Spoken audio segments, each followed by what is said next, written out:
Netflix's Witcher just released the second half of season 3. It's only 3 episodes and comes to a little over 2.5 hours of watch time if you cut out all the end music and all that. And you may say, but Rarist, those are 2.5 hours of my life that I'll never get back. To that I say, we all know you've wasted precious years of your life on much dumber things. Which is saying something considering I'm talking about season 3 of The Witcher. So let's talk about the second half of season 3 of Netflix's The Witcher, no longer starring Henry Cavill. So if you want my honest, non-spoilery opinion, I will say that the visuals are gorgeous, the special effects so much better, and the main 3 actually seem like a family now, which is a vast improvement on their dynamic before. However, the waste of characters, the pacing, the lack of self-awareness displayed at every turn in these final 3 episodes makes me incredibly concerned for the mental health of the showrunner for all things Witcher on Netflix, Lauren Hissrich. Lauren, it's time to get help. Honestly, if you've watched the first half of season 3, I'd finish it with the final 3 episodes. It's worth seeing Henry Cavill's exit as Geralt and his last scene. Now, was his last scene taken over by Yennefer's dumbass narration? Of course it was, because Lauren wants all her special ladies to be at the forefront at all times, even if it doesn't make any sense. Something I'm guessing Liam Hemsworth is willing to stomach for a fat paycheck, where Henry has more integrity in his right earlobe than most. So good on you, Henry. Know your worth. Speaking of worth, you may have noticed the article where we learned that they cast Yennefer to subvert beauty standards. Yes, what a haggard woman you picked, Lauren. Should the rest of us just assume we're hideous monsters and be done with it?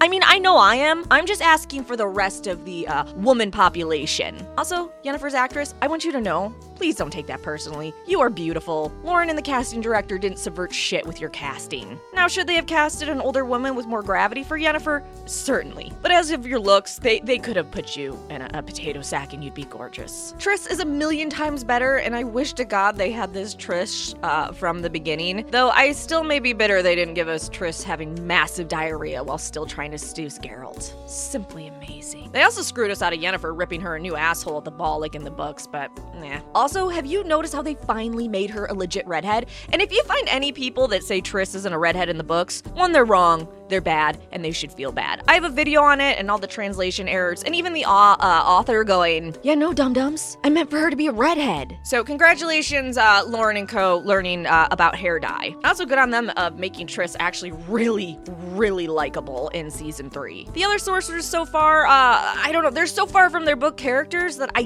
guess they're okay. I mean, they seem pretty sloppy and not really good at their jobs. Like Margarita, I don't know why she wasn't with her students. Like, you just abandoned them and you were hanging out at a ball? Not very cash money of you, Rita. Geralt had some of the best expressions and dialogue he's had the entire show. It's so sad when they finally let him express Geralt how he's supposed to be, because Geralt is super witty in the books. The guy has so much to say. He has so many expressions. Constantly we hear about his ugly expressions, and we saw those. Not that Henry's ugly, but the expressions he was making, perfect. But if you're worried about Henry leaving, don't worry. Everyone working on the show is already just salivating over Liam Hemsworth before Henry's Geralt's body is even cold in the ground. And since we can 100% believe everyone that works on the show because they've earned our trust over the past half decade-ish, I can't see a single thing going wrong with Liam in the role. I'll get back to him changing into Geralt a little bit later once I get into massive spoilers. Ciri is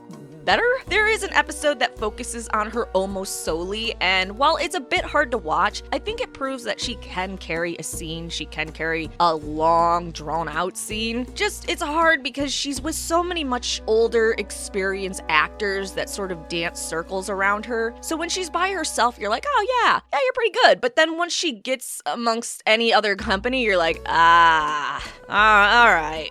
Let's give you a few more years. Yennefer, after trying to ritually sacrifice Geralt's kid, is now behaving as she should be, and Ciri is just totally chill with her. Like, Ciri went from almost being sacrificed by this woman to, oh yeah, you're like totally my mom. Because remember, Yennefer explained trying to murder her as she just gave up, guys. She just had a really bad couple days. Don't we all try to ritually sacrifice our boyfriend's kid after a few bad days? Hell, I didn't get a raise I wanted the other week, and I'm already actively searching for a dude with a kid so I can complete a ritual. So if we ignore Yennefer in season 2, this bond with Ciri is fantastic, and I believed the affection she felt. I don't think she earned mother, that title. I realize we all have kind of effed up mothers in some way just because human nature. But dang, dude, I don't know if someone tried to murder me to another being if I'd be like, this is the person I want to tie myself to.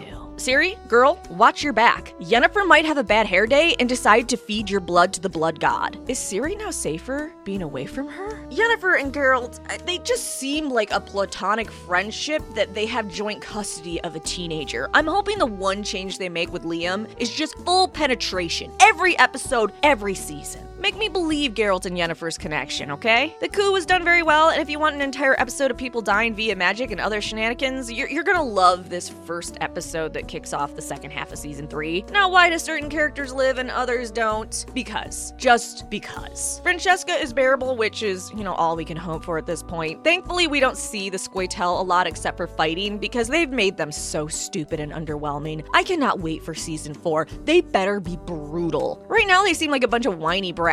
I want pushed to the edge, bitter, very, very old beings that know how to hurt, know their race is doomed, so they're gonna take out as many people with them as they can, just brutally massacring any human they see. They have made the elves way too human in the show. It's like they just slapped pointed ears on them and went, well, there you go. Lauren, I just want you to think really quick of elderly people you know. Let's say you know some people in their 80s or 90s, and let's say their bodies are then youthful. How do you think they would act? Do you think they would act like people in their teens and 20s? Now, I want you to keep multiplying that. There aren't any young elves pretty much left at this point. These are old, bitter people. They're not angsty. They're not throwing temper tantrums like a human. At Blood Origin, they had a great opportunity to be like, hey, let's showcase the elves. They just made them a bunch of petty warring factions with each other. It just is mind-blowing that you can have things like Lord of the Rings decades ago going, hey, this is how you do elves. And everyone at Netflix went,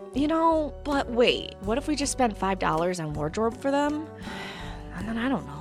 Have them scream and cry a lot. Okay, now I'm gonna move into massive spoilers. If you wanna watch the episodes without spoilers, you gotta go. It's time for you to leave. There's the door. Lock it on the way out. You don't want me escaping. So if you're a book reader, you may have noticed some major changes for the last 3 seasons, but specifically right now I'm talking about the second half of season 3. So let's just randomly go through them. 1, they killed Rince. Given he has one of the most epic deaths in the books, completely, absolutely earned, his fingers get removed after he tells Ciri over and over again what those fingers are going to do to her. That's no longer gonna happen. Now, I'm sure we're still gonna have the ice scene. It's iconic. There's no way they would destroy an iconic scene from the books. Not Lauren Hissrich. She loves these books, guys, okay? But it's gonna be some other baddie that they half build up who has stupid lines and has said things to them like, hey, firefucker. I still don't understand why Geralt didn't kill him here. In general, I don't understand how a character can have about 100+ years of fighting experience, and he just makes a rookie mistake like this when it would have been so easy. All right, all aboard the bitching train, because I'm continuing on. Lydia was made into a crazed henchman, which is just wow. They really missed her character in the books, didn't they? Lydia was a love-stricken, kind-hearted artist that was taken advantage of by 𝑉ilgefortz. She was so innocent and loving, she couldn't see him for what he was. When she dies,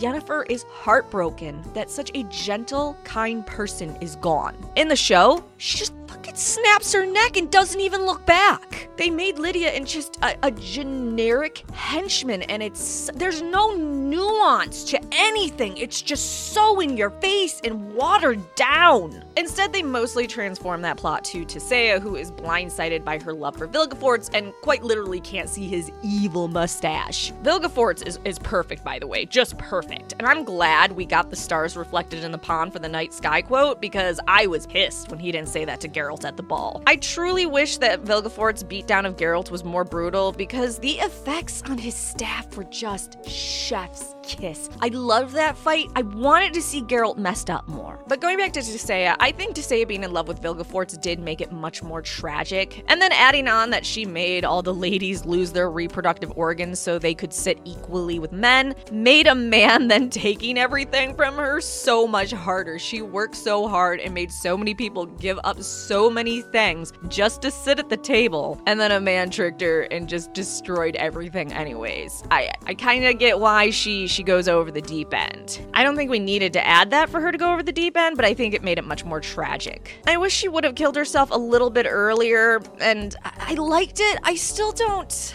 I don't know, her saying sometimes a flower is just a flower and the best thing it can do is die. Just, Jesus Christ, Lauren Hissrich, are you doing okay? Are you all right? How did that line make sense? Sometimes a flower is just a flower and the best thing it can do is die. Or it's just a flower, leave it alone. So she kills herself over guilt over 𝒕ℴ𝒽𝓃, not because she believes the best thing she can do for everyone is die. In fact, dying will hurt their cause quite a bit more. Man, Lauren is gonna love writing the Lodge of Sorceresses in season 4. They are some of the most vile, man-hating people around. In fact, here's some of their best misandrous comments. Men are mentally unstable, too sensitive to their emotions. You cannot count on them in times of crisis. It is true, we constantly compare the results of the 𝒕ℴ𝒽𝓃 adepts to those boys from the school in Bernard, and the comparison falls invariably in favor of the girls. Magic requires patience, delicacy, intelligence, common sense, and tenacity. It needs one to bear calmly and humbly their setbacks and failures. Men lose to ambition. They always want what they know is impossible and unattainable, and they do not notice what is possible. As we understand, this is for the future of magic, and magic is too serious a matter to entrust its fate to men. I'm pretty sure not only are they going to exactly include this dialogue from the book, but they're gonna release an extended edition of the sorceresses just ragging on men for hours. It's just gonna be hours of them piling on men. Do you like how Yennefer now is the one that formed the lodge and she's in charge, and that it's definitely not Phil, and Phil doesn't have anything to do with it, and all of Yennefer's storyline is now completely messed up, and she is part of the lodge because she needs to make the world a safe place for Ciri. Alright, okay. Oh, on the mages, what's up with Fringilla? Why has her character been so mishandled? I cannot stand her character. I despise any words that come out of her mouth. Why did you do her like this? I swear her and 𝐾ahair are just bipolar. Like the wind blows and they flip to something else. It is bizarre. 𝐾ahair definitely flips in the books when he realizes he's wrong and needs to protect Ciri. I get that. I just wish they didn't have him flip-flop so much before landing on protecting Ciri. Because what happens if, let's say, Aenfir gives him the attention from Daddy that he craves? Will he be like, okay, JK, I'm taking you up on this deal, Big Daddy? Even though he doesn't flip again in the books after this moment, I feel like they're gonna have him do it just so he can kill a puppy on screen and then decide, oh wait, no, Aenfir is bad, I need to go back to Ciri. And I completely understand that humans are inconsistent, they are emotional, and they waver, but at this point, I think we need to put him on mood stabilizers. Do you think working with male horses is cheaper? Not only have they repeatedly had a male horse for Roach, then they just digitally removed the bits, but those balls on that unicorn were pretty aggressive. I don't mind balls in my face, but even I thought I should have been bought dinner first. Why did Ciri run to the tower? It made sense in the books. In the show, it seemed really stupid and out of the way. Also, her like crawling and stumbling up the stairs. Girl, what is going on? Ciri was hitting the sauce during her run, I swear. Anyone notice they took away Ciri's agency? Now she made the decisions she did because of a nasty spirit taunting her. Part of Ciri using magic to help Little Horse is that it is her own decision. She decides to potentially destroy herself to save that unicorn. Then, when she sees what that choice could lead to, she renounces her powers. She goes, nope, nope, nope, done. It is not because some other nasty spirit is showing her and whispering all these nasty things and trying to get her. Ciri comes to these conclusions on her own, seeing them herself. She doesn't need that outside force going, do it, do it, do it, do it, do it, do it, do it. So now she renounces her powers in the show, but it's because someone else convinced her to do something and she doesn't want to be like that person. But then at the end, she looks all evil into the camera and goes, my name is Falca. Cool. She takes the name in the books not because she wants to be evil like Falca though. It's supposed to show that despite renouncing her powers, she's still down a dangerous path. But we can't have anything subtle in this show. It's kind of like what D&D said for Game of Thrones. They just think we're too stupid. God, that ending was so cliche with her just staring all evil into the camera. The rats were good, I will say that. The merry band they put together, absolutely fabulous. I hope they remain gross, violent thugs and not some Robin Hood group BS. We don't need to water it down. Also, keep in the R-wording of Ciri. Come on, you cowards. Do it. You know Lauren won't keep it in for obvious reasons. I dare you? What the hell happened to Jaskier? So the womanizer, always looking fabulous Jaskier, now doesn't wash his hair, doesn't dress well, and he's in love with 𝒫𝒽d. Jaskier has basically just become the laughing stock of the show. I feel like if they were going to have 𝒫𝒽d become a king as a puppet for Dijkstra and Phil, keeping him Vesemir's kid probably would have made much more sense. Even a young teenager would make a better puppet. I guess you can explain that by saying he understands that Phil and friends will kill anyone that opposes him because, damn, how many royals is this bitch gonna kill? So I guess that's a way to stay in line. He's like, oh, okay, these people will just slit everyone's throat. They don't care, so whatever they say goes. Hey, I just super happy here. Love you, Phil. Love you, Dijkstra. But let's back up to Dijkstra. I hate to use this term because I know it triggers some people. Has Lauren never met a strong, independent man before? The ultimate hard-ass, cold, calculating spy gets super drunk and emotional, trying to forfeit his life for his buddy? Alright, I guess. Love that messenger death proved that doing nothing isn't always the best, which I guess is what Geralt learned in the end. Honestly, I feel like if you were to think about it, the books really are a middle finger to centrists. Like, the whole thing is if you're a centrist, you're a piece of shit. My thought with Geralt no longer being neutral, by the way, is that he's going to get a magical face change before season 4 because, as Yarpen said, You really want to hide your dye that mop?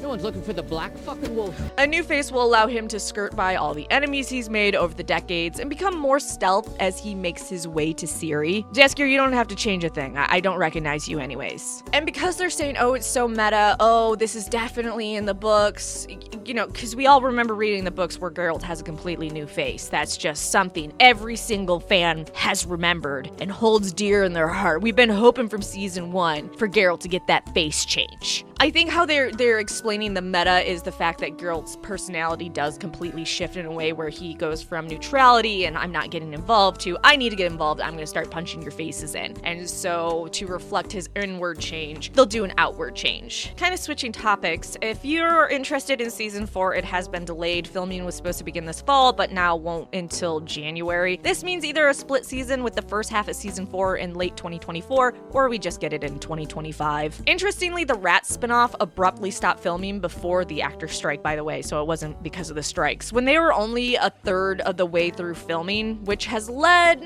some to believe that it's going to be an abbreviated season or show. They're going to turn it into a special, like a movie, or and this is my own personal theory, I have no backing on this whatsoever, they're going to tack those episodes to the beginning of season 4 to pad it out before transitioning to Liam as a flashback to the group. Maybe they frame it as them telling the story to Ciri as they all met, and we see this for a few episodes, and then we see flashbacks to Ciri traveling with them before we, get to Geralt and Yennefer and all them. Or, they could use it as a brief event in 2024 to keep us hooked and waiting for Ciri and them in season 4. I'm not really sure. These are just my own personal speculations. Okay, some fast thoughts. Phil is wonderful, and I love her dynamic with Dijkstra, though I'd like him to be a little bit tougher, like I mentioned earlier. I like how Phil is basically how sorceresses should be. She's just fabulous. Super happy Phil Vanderill's dead. I keep forgetting that Francesca and him were supposed to be married. I get elves in the books like banging humans because other elves are just so old and stale in bed, and it's just, But damn, he always seemed like a flunky at best. I kept forgetting that they had any sort of relationship besides him just being her dog. Maybe now, Francesca, you can get a human lover and finally get those pounding orgasms the author talks about. Now, with Francesca's brother, a husband, and child dead, I hope she can become a better character, but I'm not holding my breath. The Dryads seem much better in this season. It's like they actually tried with them, which is amazing. I love you guys. Thank you so much. You made them so distinct. Milva sucks. Her actress sucks. Her dialogue sucks. Her mannerism sucks. Her cadence sucks. Everything about it just sucks. I don't know how you do casting, and you heard her do her dialogue, and you thought, yeah, this person's delivering consistent quality that I believe, and not somebody that just seems to be remembering their lines as they're saying it. I really hope that they help coach her better, just her presence and everything on screen, and we can see a vast improvement in season 4. Fake Ciri and Impure are just so cute. I wish them all the best. I'm going to send them a card, especially since it helps distract him from the incest kink.